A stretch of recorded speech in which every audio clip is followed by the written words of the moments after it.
Hey everybody, thanks for joining us again. So we're continuing our ongoing series with the PRI Young Leaders Circle. We're talking with young professionals in a range of different industries, folks in think tanks, politics. Today is a very special one, blockchain and cryptocurrencies. So with us today is Marcos Fernandez. He's a senior manager at Ripple. Marcos, thanks for being here today. Yeah, Evan, thanks for having me, and always good to do some speaking events with the PRI team. I like what you all focus on and what you put out. Yeah, no, we appreciate it. So for those of you who might not know, Marcos was with us what feels like a very long time ago in January of this year, when we could see people and shake hands and be in the same room. We had an event on blockchain in San Francisco. So Marcos was one of our panelists, did a great job. We wanted to have him back. And so today we want to talk a little bit about his company, Ripple, and a little bit more about the blockchain crypto space. So Marcos, let's start with what you do. You're a senior manager at Ripple. What is your job entail, and what do you do there? Yeah, definitely. I had practice with this, trying to explain it to a bunch of friends over the weekend because it's hard to wrap up in one. Yeah. So at Ripple, we're really focused on helping better enable cross-border payments and the flow of money globally. And what I help out with more specifically is I lead the team throughout the Americas on the business development and strategic partnerships function. So what that tangibly means is any type of relationship that we need to help enable our products to work, or strategic types of customers that fall outside of, a typical sales cycle, myself or my team step in to try to align ourselves and align those incentives. And I've been at the company for just over 3 years, so I've worn a few different hats, but at least right now, that's what I wake up and go to sleep thinking about every day. And what, with this year, what's changed for Ripple in terms of, PRI, we focus on free market. We're a free market think tank. And I think what we talked about in January and what we've seen from blockchain, I think it was kind of just this kind of new original free market look on economics and digital currencies and exchange. How is, COVID shutdowns, you guys are a little more focused maybe in Japan and Southeast Asia. How has that impacted operations or just your day to day? Yeah, definitely. I'll start at the macro level at first, just overall Sure. in the industry we're in, and then dive into the micro of, our company specifically. Sure. I think initially it had a huge impact. Over time, not as much, right? And so when things first hit, there's a lot of uncertainty in all markets, including, any general business market of, what happens next. And I think everyone was holding their breath and waiting to see a bit, Ripple included, just what's going to happen, what's a month going to look like, what's 2 months going to look like. And as, the pandemic weighed out, and as this became somewhat of a new normal for us, speaking both Ripple and in general, collectively us, things started to go back to normal a little bit more. Now, you touched on a few industries. I'd say, first for like blockchain and cryptocurrencies, two things happened, right? One is the adoption of digital assets, the actual tokens and units of value. That continued to take off because the digitization of money was something that was really pushed forward in this post-COVID era, because you're no longer able to exchange cash physically. You're not going to be in the same proximity to do so. And so a lot of digital initiatives, went forward, including traditional fiat currencies, but especially with digital currencies and the likes of that. So you saw a lot of that take off. On the flip side, maybe a bit of slowdown initially with large corporations getting into the space, because, when the house is on fire, you're not going to think about what you want to build next. You're kind of focusing on what's on your plate now. And as we've started to come out of that, you're seeing a little bit more adoption, and people are comfortable then, okay, let's look at this new technology. How can this help solve problems for our firm? What's coming down the road? How do we make sure that we're innovative? And so that's at least what's played out in that. Do you think this year has really sped anything up in terms of adoption? I think it was yesterday or today that Governor Newsom actually signed a bill that it's either the monitoring or registering of digital currency in California. It's just, it's another study bill, but it's kind of all the folks that were pushing for it say it's one step closer to getting closer to a digital dollar or digital currencies. And we've seen a lot of big banks announce that they're going to look at digital currencies. There's all the central bank digital currencies going around with China and the US, take your pick. But do you think this year, because of that, it kind of pushed the fast forward button, or do you think it was just in the natural line of where things were headed anyway? Yeah, great question. I do think it did, and mostly spurred on by FOMO from some of those large players who get people to understand that this isn't necessarily still just a trend. This is something that's going to take hold and adoption in a variety of different levels. I didn't get to read, Governor Newsom's note yet, but I think that was spurred by a recent decision by the regulators in the state of Wyoming to allow Kraken, which is a large crypto exchange based in the US, to get a banking license. Yeah. And that further legitimizes, digital assets, and the institutions that are doing the right things by doing KYC and AML on their customers to become seen more as financial institutions and therefore be more easily regulated in the existing laws. You mentioned central bank digital currencies. Like, absolutely, I think China's kind of led the spur that has made a lot of different organizations, regulators and central banks look at that type of technology, because ultimately they want to make sure that they can keep up with the way that the space is evolving. Now, that being said, I think you see a lot of studies. I think you're starting to see a lot of people take interest. There's a big difference between sandboxes and scale. And there's a lot of steps in between those two that can happen. And we see this firsthand, being a kind of an early stage company now as we continue to scale. So it'll be interesting to see how things evolve over time. No central bank and no large bank wants to be the first one to do it, because there's a lot of lessons to be learned, but none of them want to be the last one either. And we're in this interesting middle ground now where some are taking a step forward, others are paying attention, and now that creates this snowball that we'll see adoption continue to scale from there. Yeah, I mean, you kind of just said it, but I think if you're looking at it from just a pure, I think, economic free market capital perspective, not to name a competitor, but you've had Bitcoin, which has slowly been climbing up. It's dancing with 10,000, which that's always been the magic number. And now now 20,000 is the magic number.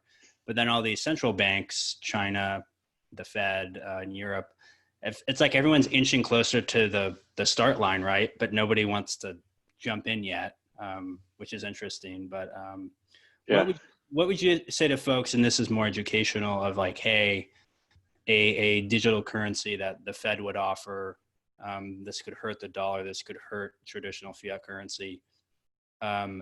It's not quite the same. And what would you say to folks that they think it's going to ruin the economy if a digital currency gets adopted? Yeah, I mean, I'll speak on behalf of myself on this one, and not necessarily Ripple, but I think it's too far of an idea to actually take hold, because I think a lot of early adoption of Bitcoin, and myself included, like I own and am a fan of Bitcoin, Ether, all these different technologies.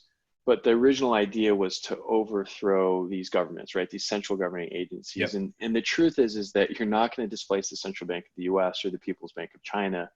Yeah. It's really something that's seen as better inhibiting those in-between measures. So at least the way that we look at it at Ripple is, XRP is not a replacement to any particular fiat currency. It's actually a better bridge to connect those currencies in a more seamless and transparent manner. And I think that's probably, and again, speaking for Marcos, what the central banks are seeing is that there's a lot of advantages to using these digital ledgers and blockchains to track these types of transactions and to help facilitate the movement of money. And as central banks, they're responsible for creating their own supply of these different fiat currencies.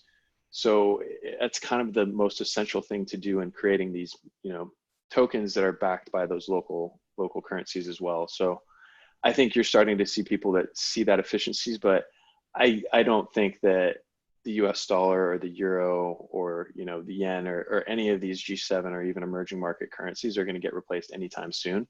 I see digital assets being complementary to that as opposed to cannibalizing that space. We're not all going to be paying in Facebook Libras.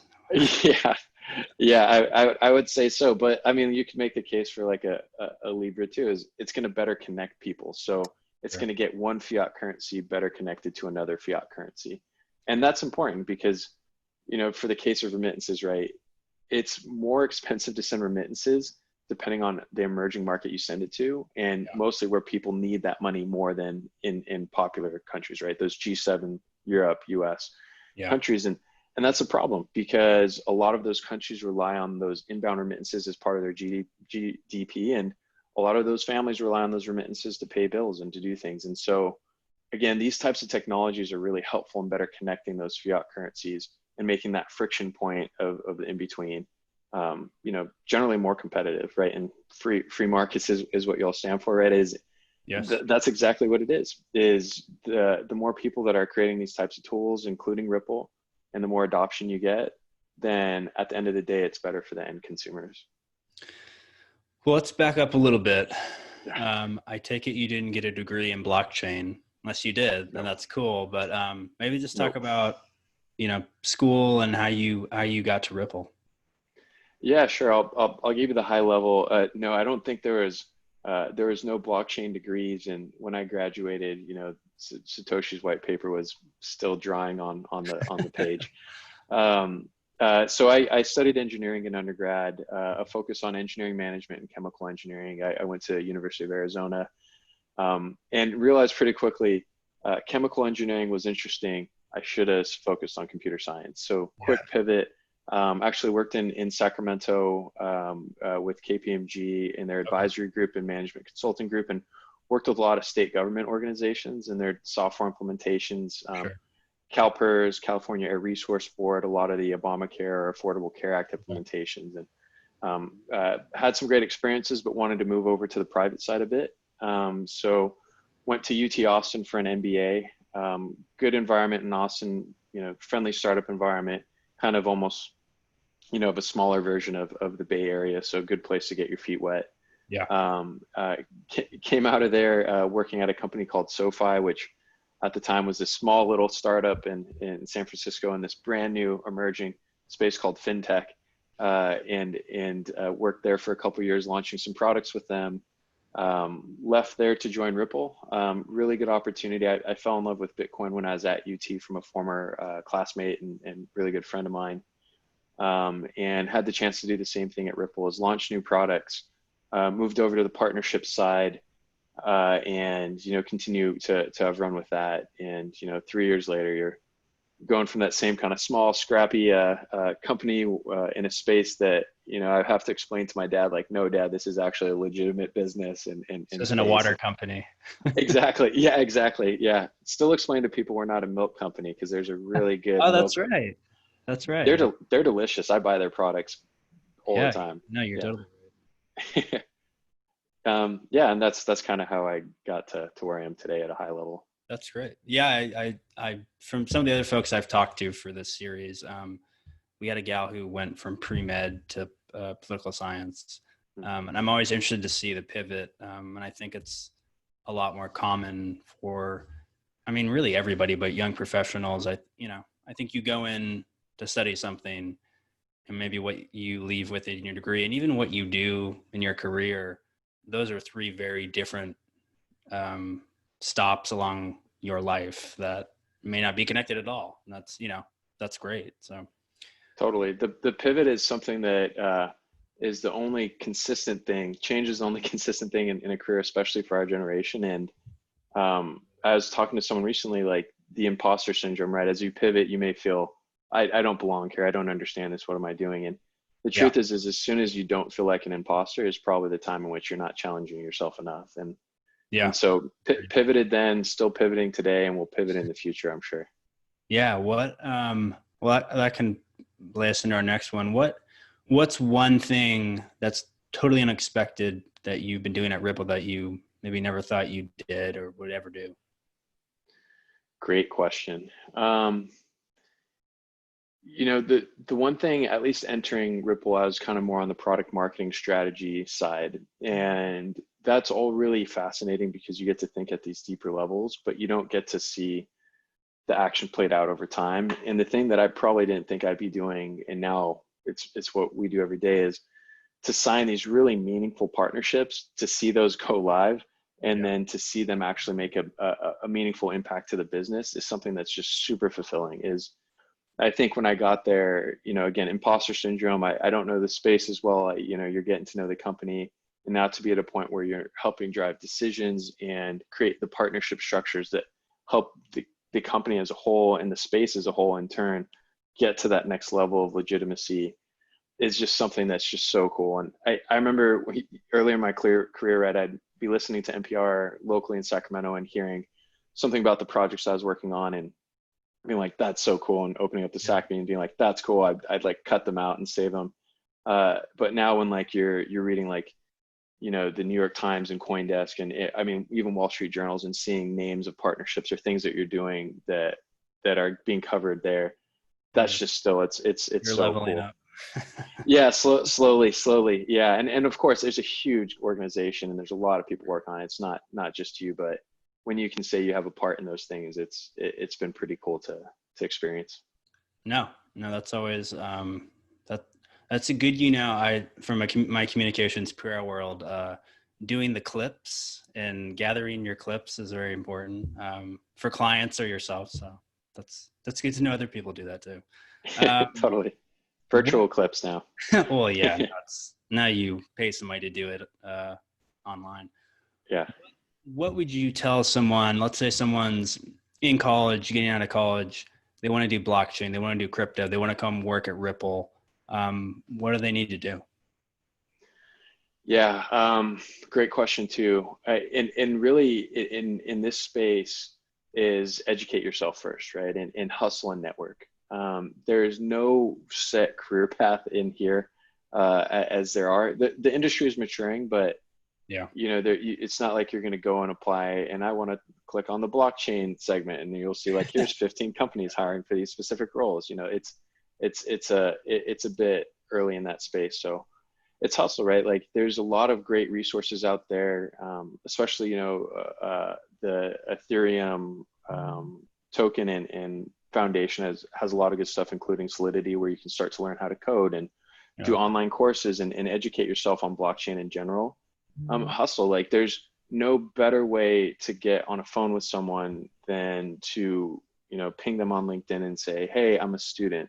And then when you follow up, send them an email from a school address. That opens doors. And the best piece of advice I ever received, and I tell everyone, is if you want a job, ask for advice. If you want advice, ask for a job.